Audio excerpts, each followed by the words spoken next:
Hey, good afternoon. It's Shireen Herrera from Jared and Shireen in the Morning. It is time for another edition of Tech Tips. Patrick Lawson with Wind River Internet is joining us, and the topic for this month is something we're all involved in a way, and that happens to be hidden locations, personal data tracking. We all do it, except the cookies on a website without really reading the information. And Patrick and I were just talking about it's not actual cookies, right? No, Oh. no, no. But what happens if you say no on when something pops up and says, "Do you want to accept these cookies?" Will the website not operate if you say no? It That's de- what I thought. it depends on the website, right? Some don't. If there's a lot of news websites, it doesn't really change anything, but um, sometimes it does. Or Okay. sometimes they might not let you go any further.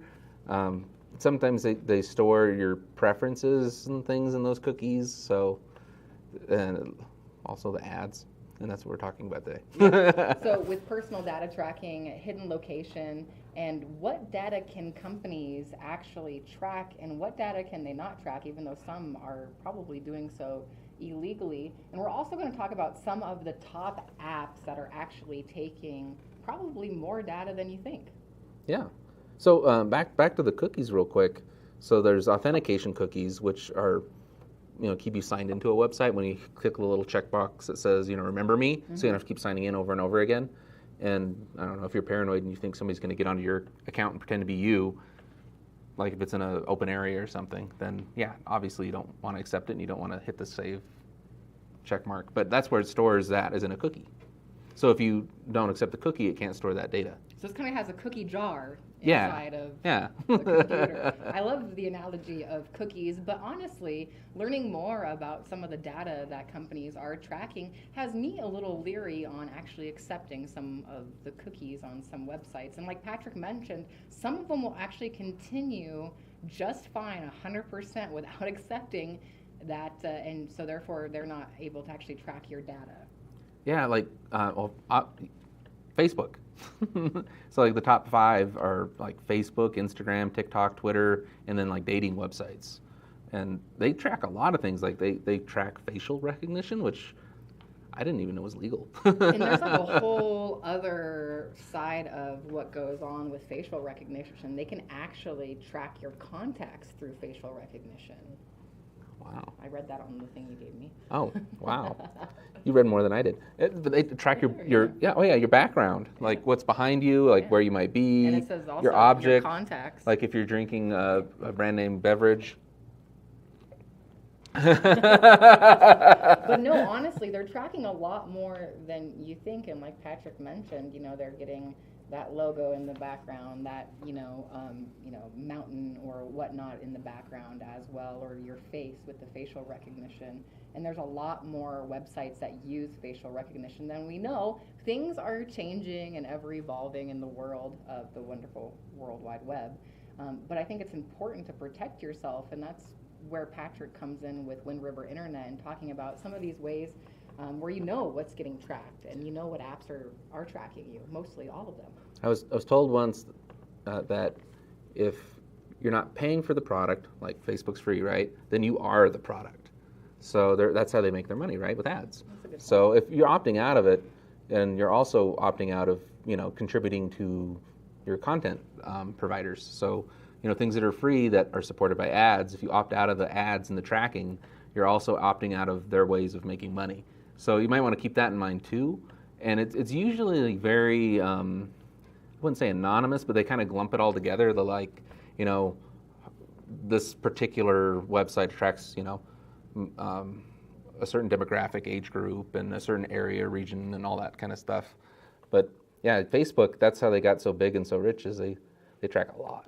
And you know what's They can surprising? really target their advertising. Yeah, what surprised Patrick and I when we started really diving into some of these apps that were ranked on the data that they take with, of course, Facebook, social media, and dating apps being on the top in the top 5, Google was at the bottom of the list with a smaller margin of data that was collected.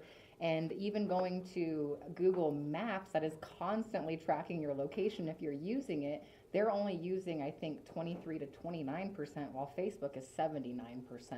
So that just kind of tells you right there how much information Facebook really needs to and is getting from you. Yeah, it's interesting. They were like talking about work apps. They said number one, Slack and Zoom, and then, well, Google Docs, Google Sheets, Gmail. It's just interesting. They're only on 12% for Google Yeah. Docs, and again, 79% for some of the social media apps. But like Patrick mentioned, you're really opting into those for free, and you use those a lot. So that's probably another reason why those numbers are so much higher. 100% of companies could store your email address. Well, yeah. That's why you get so much spam. Right? The junk folder needs It's to weird. out once in a while. 15% of companies know how much you weigh. I thought that was kind of interesting. The companies that know the most about you, we had mentioned with Google kind of being down at the bottom, but there's quite a few workout and health apps in there, and you think about that, and they know almost the most about you. That makes a lot of sense, though, because, Right. I mean, what do they call it? The quantified self, like the watches. Mm-hmm. They monitor your heart rate, right. And you have those scales and everything, like really, really personal data. And the new iPhone stuff that just came out yesterday, their health app is like crazy. It'll actually tie into your personal health records and just get everything from your provider and include it. But Apple's really big on what they call end-to-end encryption, mm-hmm. and where the keys are held with you and then whoever the other end is, and anything in between doesn't see it and it's not shared with anyone. And they claim that's why they charge more for their products, because they don't sell the same level of advertising. And so is that a good thing or a bad thing? Well, it's a good thing if you don't want people knowing all your personal stuff. What data can a company track? Apparently a lot. I was surprised. I thought there was more limits to it. But when you're agreeing to the website, when you go in, when you accept those cookies, if you're not, and they're not real cookies. Whatever not actual cookies. Whatever the fine print is what you're agreeing to, apparently, and it can be just about anything. Who reads the fine print? That's what I don't like. Who reads the fine print? I know I don't read the fine print too, and especially when it comes to, you're surfing on the internet so much, and it seems like that's the other side of why the data tracking is happening at such a high rate. I believe too. We're on our phones, just more and more as it seems like as things, become more readily available on there. And so there are a lot of things that are tracking you. You can turn those off. Keep in mind, though, like Patrick was mentioning, sometimes companies are using those for advertising, and other apps just won't let you really utilize them without having that. Yeah, the nice thing about it tracking you is it does kind of pay attention to things, and it sends you ads that are relevant. It's also just sending you ads that you just talk about with somebody. Yeah, but if you turn it off, then you just get random ads. So, I mean, you're going to get ads either way. Do you want ones that you might actually be interested in or not? I don't know. I spend more money that way. I would prefer random ads of things I'm not interested in, so I don't buy them. So you can do some things, like you could disable cookies and just not accept the cookies. There's options in whatever web browser that you're in, or apps on or settings on your phone.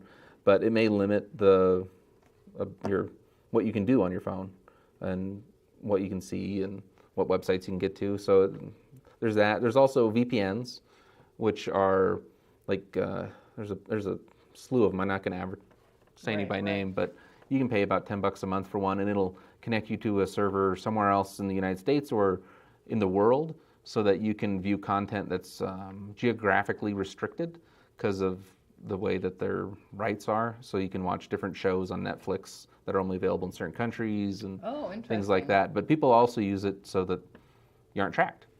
There's also a thing called the Tor network, or is it Tor the Onion, where they spread the traffic over multiple computers, so it's like not traceable. It's really slow though, and I think that's a bit overkill. I wouldn't bother with it. But there are ways of making you less trackable if you really are paranoid. Yeah, and I think, as time goes on, kind of knowing some of the things that apps are tracking and what we can do to kind of, keep an eye on that a little bit. We talked about, some of the devices too that you speak around and things like that pick up just what you're talking about with your family, maybe at a dinner conversation. So that's always scary as well. But yeah, I think for the most part, I mean, it's an AI just kind of picking up things to serve ads and stuff, but it's kind of creepy.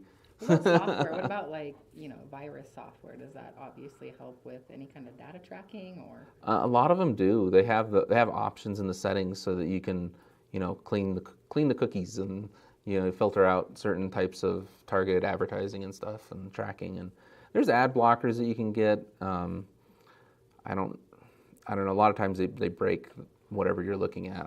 Not a huge fan of them. So with the data that a lot of these apps are taking in, if one of them have a data breach, that data goes to whoever hacked it? Yeah. So that's the other side. Yeah, we were just talking about how do people find out about these data breaches? Well, a lot of times it's the person that stole it. Blowing the whistle. Yeah, there's whistleblowers. People worked at a company, they happen to be storing everybody's usernames and passwords in a text file, as opposed to like an encrypted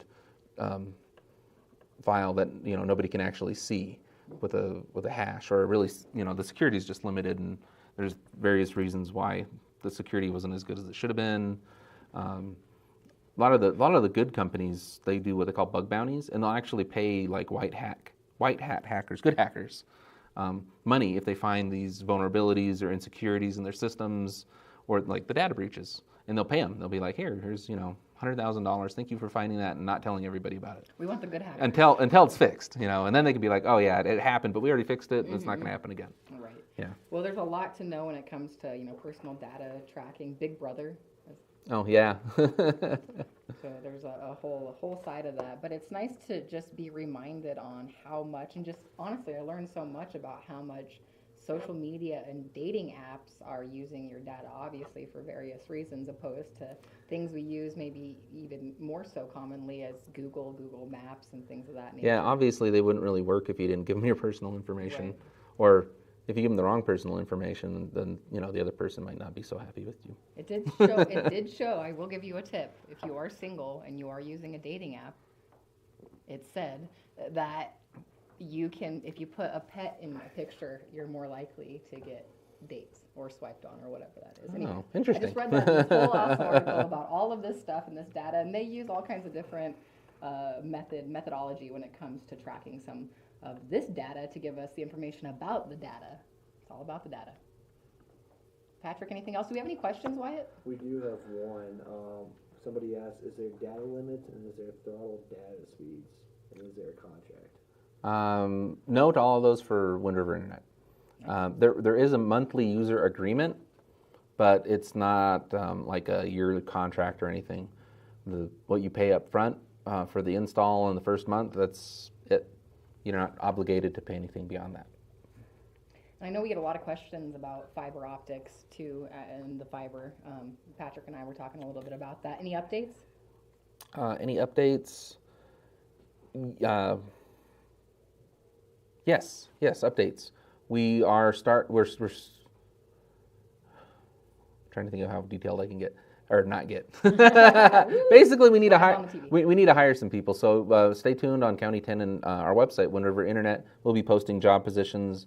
We're going to need day laborers and eventually some heavy equipment operators. And we're trying to do as much of our work local. So we want to hire people here to kind of help build out this project. It's going to be massive.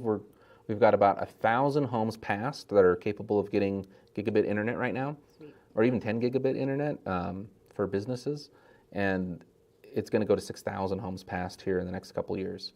So we're expanding rapidly, and it's going to be even in the very remote places of Fremont County, which is pretty amazing. It is, and we talk about the data collecting and personal data tracking.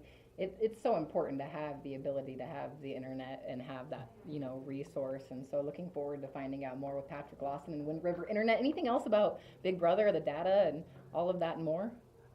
Usually, if something's too good to be true, it is. Even on the internet. Even on the internet. For the most part, most of the big companies are okay to trust, but just be wary or be vigilant. Yeah, that's it. Be cautious. Be cautious. For sure. And as it's changing and things are advancing, Patrick is really in the know on a lot of this information. That's why every month we bring you tech tips. I'm Shireen Herrera from County 10's Morning Show. Jared and Shireen in the morning. Patrick Lawson, Wind River Internet. We'll be back next month with another awesome topic. Can't wait.